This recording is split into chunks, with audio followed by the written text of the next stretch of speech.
Hai sahabat tanah air, ketika hidup tidak lagi memberi ruang, lahan kematian menjadi tempat berlindung untuk sebagian orang. Dan disinilah letak ironi paling menyakitkan dari peradaban kita saat ini.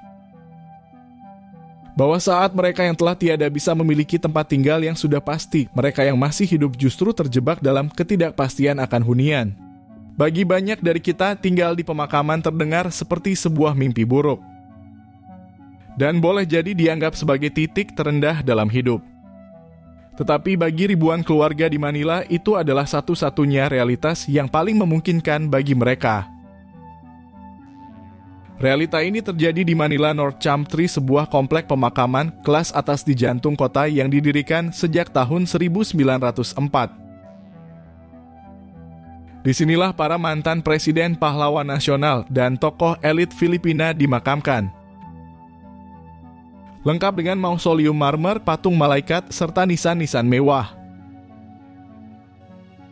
Akan tetapi, di balik keagungan dan ketenangan yang seharusnya hadir di taman makam ini, saat ini berdiri sesuatu yang tidak biasa, yaitu pemukiman liar. Kamar tidur di dalam makam. Dan dapur-dapur kecil yang mengepulkan asap di samping batu nisan. Berdasarkan laporan beberapa organisasi lokal dan investigasi media, terdapat antara 6.000 hingga 10.000 orang yang tinggal secara permanen di dalam komplek pemakaman ini. Mereka hidup di ruang-ruang sempit yang dulunya hanya diperuntukkan bagi mereka yang telah wafat. Bahkan beberapa dari mereka tinggal di dalam makam keluarga besar yang sudah lama tidak dikunjungi. Sebagian besar dari mereka datang dari kawasan kumuh, korban penggusuran, atau pekerja informal yang tidak sanggup untuk membayar sewa rumah di perkotaan. Ketika pemerintah menggusur kawasan pinggir rel dan bantaran sungai, mereka pindah ke tempat yang tidak akan digusur, yaitu tanah untuk pemakaman.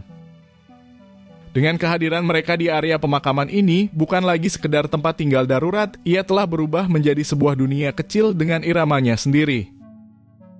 Meskipun dibangun untuk diam dan tenang, pemakaman ini kini berdetak. Bukan oleh suara doa, melainkan oleh hiruk-pikuk kehidupan. Setiap pagi denting sendok di piring plastik menyambut suasana pagi. Asap dari dapur batu bata mengepul di antara lorong-lorong sempit. Lalu di balik nisan besar, seorang wanita mencuci pakaian kemudian menjemurnya di tali yang diikatkan di antara dua batu peringatan. Meski terdengar miris dan sedikit menyeramkan, nyatanya di tempat ini mereka menciptakan ekosistemnya tersendiri. Di area pemakaman ini mereka menciptakan warung kecil untuk menjual makanan ringan, sabun, dan bahkan pulsa. Di tempat ini pula mereka membuka jasa pangkas rambut yang beroperasi di lorong-lorong sempit di antara makam. Bahkan mereka juga membuat kelas belajar dan sekolah informal yang digelar oleh aktivis lingkungan. Dan tidak lupa mereka juga menyiapkan generator listrik rakitan untuk menyalakan lampu di malam hari. Kemudian yang lebih mengejutkan, banyak dari penghuni ini bahkan bekerja untuk area pemakaman itu sendiri. Mereka menjadi penggali kubur, penjaga makam, tukang bersih-bersih nisan, dan bahkan penjaga mausoleum keluarga elit. Mereka dibayar dengan upah yang sangat rendah yang terkadang hanya cukup untuk 1 atau 2 kali makan. Beberapa di antaranya menjalankan pekerjaan informal lain seperti memulung sampah dari sekitar makam atau menjual lilin, dupa, air botol, atau bahkan mainan murah untuk para pengunjung. Meski terdengar sangat miris dan menyedihkan, namun di antara lorong-lorong pemakaman, tawa-tawa bahagia anak-anak tampak terdengar nyaring. Mereka bahkan bermain layang-layang, bersepeda di jalan sempit yang diapit makam, atau sekedar bermain petak umpet di antara pemakaman. Mereka tampak belum menyadari bahwa hari ini mereka berada di dalam pusaran ironi yang menyakitkan. Beberapa dari anak-anak itu memang lahir di tempat ini. Dan mereka tidak tahu dunia luar selain dunia nisan ini. Mereka tidak mengenal taman bermain, tempat les, ataupun kolam renang.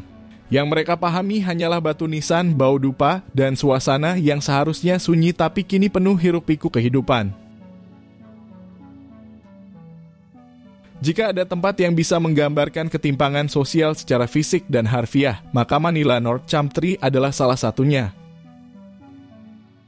Di satu sisi tempat ini menyajikan pemandangan makam marmer dengan pagar besi berornamen, lengkap dengan lampu hias serta patung malaikat. Beberapa mausoleum mewah bahkan memiliki pendingin ruangan, sofa empuk, lemari, serta ubin mahal. Sementara di sisi lain terdapat pondok kardus dan plastik atap seng yang berlubang, juga dinding dari triplek bekas peti makam. Dan di dalam pondok-pondok ini mereka tidur di atas kardus dan berbantal kain lusuh dengan nyamuk dan tikus sebagai teman malam. Sehingga untuk menggambarkan betapa mencoloknya perbedaan di tempat ini, seorang jurnalis lokal pernah menulis di tempat ini tidak ada jarak yang lebih menyakitkan daripada 3 meter antara kemewahan, kematian, dan kehinaan kehidupan. Menurut data dari organisasi Nirlaba Pusat Informasi Hak Asasi Manusia Filipina, sekitar 23 juta warga Filipina hidup di bawah garis kemiskinan. Dan dari angka itu sekitar 10% diantaranya tinggal di kawasan informal, termasuk di daerah ekstrem seperti pemakaman. Sementara itu harga lahan di kota Manila melonjak hingga 200% dalam 1 dekade terakhir, membuat rumah menjadi mimpi yang mustahil bagi banyak orang miskin perkotaan. Di saat pemerintah berambisi membangun smart city dan mempromosikan pariwisata internasional, ribuan keluarga justru hidup dan mati dalam bayang-bayang batu nisan. Tentu saja pemerintah kota sangat tahu tentang keberadaan ribuan orang ini. Kendati demikian, keberadaan mereka dianggap sebagai masalah yang terlalu rumit untuk diselesaikan atau terlalu kecil untuk dijadikan prioritas. Terkadang mereka yang hidup di area pemakaman ini berhadapan dengan razia, dan terkadang mendapatkan janji relokasi. Namun sayangnya, sebagian besar dari itu hanyalah janji manis pencitraan. Dan karena pemakaman adalah ruang mati, maka mereka yang tinggal di dalamnya pun dianggap tidak hidup. Mereka tidak terdata dalam sensus, tidak punya alamat resmi, juga tidak memiliki KTP. Sehingga dengan demikian mereka tidak bisa mendapatkan sekolah formal, tidak bisa bekerja resmi, juga tidak dapat mengakses layanan kesehatan dasar. Dan ini artinya mereka hidup tercatat dan mereka eksis namun tidak dianggap. Terima kasih telah menonton sampai akhir.